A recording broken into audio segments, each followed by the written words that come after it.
I am often asked, how did you manage to get in this, and why do you know what you know about this?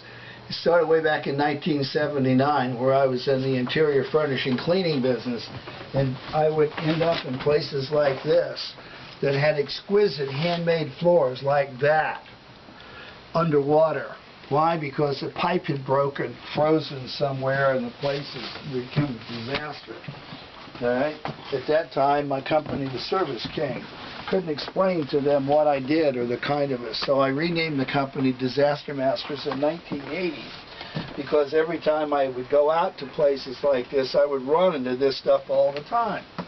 And then these people don't invite servicemen in to fix things. To the contrary, they do everything they can do to keep others out of their lives, which incorporates taking a perfectly good staircase and stacking it to the ceiling with things like paper towels, 2 vacuum cleaners, weighting the place down. I don't know why the stairs haven't collapsed, other than this is a very strong building.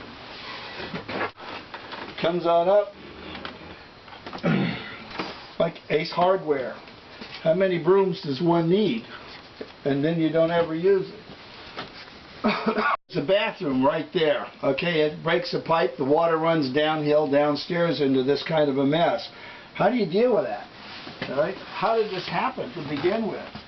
You know, how do you undo 20 years of collecting? Look, we're on the 2nd floor of this building. There's 1, 2, 3, 4 rooms up here, stacked to the ceiling with stuff. You can't even get in the door. How many paper towels does one need? The answer is all of them. There's a bathroom here. In there. You can't even see the tub. Just think about calling a plumber and having the plumber and saying, listen here, I got a leak. And the plumber guy comes over here and he has to get underneath and fix the leak underneath this sink. He can't get his tool bag up the stairs. How the hell is he ever possibly going to do this? They know that. The plumber revolts. Not only that, plumbers are not necessarily the most diplomatic people on the planet. So they look at them and they say to them, how the bleep can you possibly live like this? Blah, blah, blah, blah, blah.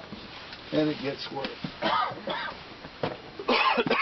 Up until recently, the owner of this, or the tenant in this apartment, slept right there in this chair. But now then, that's no longer available. Listen, I'm sorry that you had to come here today to see all of this. But if you look over here, this is a man after my own heart. Look at this.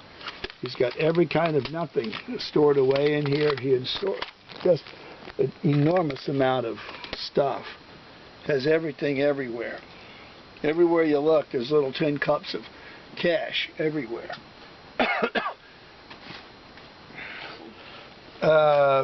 On the floor here is a thing called Battleship Linoleum. It's almost in perfect condition because it's been covered up with debris for years. This is handmade. When this stuff gets wet, you can't even replace it anymore.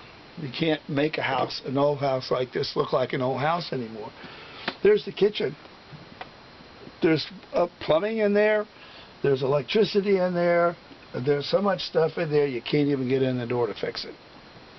This place, again, is a living testimony of the things you shouldn't do to a structure. One spark over there in the corner, and it's all over.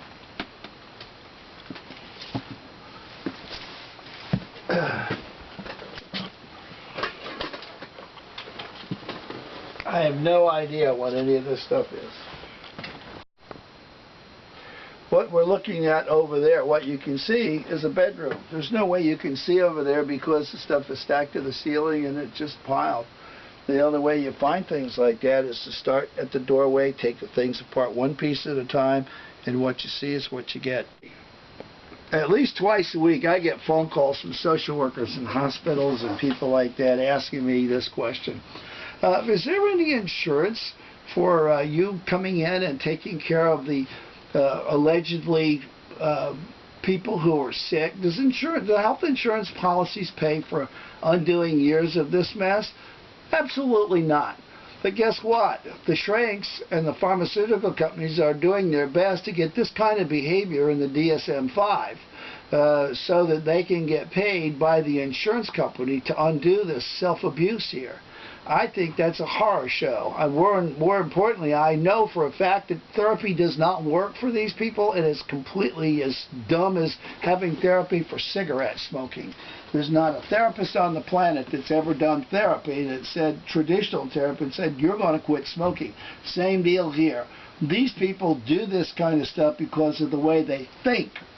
And that's that. It's not any different than religion. People, there's no insurance for religion either, because that's the way they think. Action. And guess what? In places like this, first thing we want to know, is the place insured? Guess what? There is an insurance policy on this place. And I guarantee you, if the insurance company knew that the contents of this house looked like this, they'd cancel this thing yesterday, not tomorrow. This is the contract of insurance. Where are we going to put it? Well, I don't know. Oh, yeah, let's do it. We can stuff it right there. It'll fit with all this other stuff. I'm Ron Alford in Oceanside, New York, wishing that I didn't have to be here today to show you this. You all right?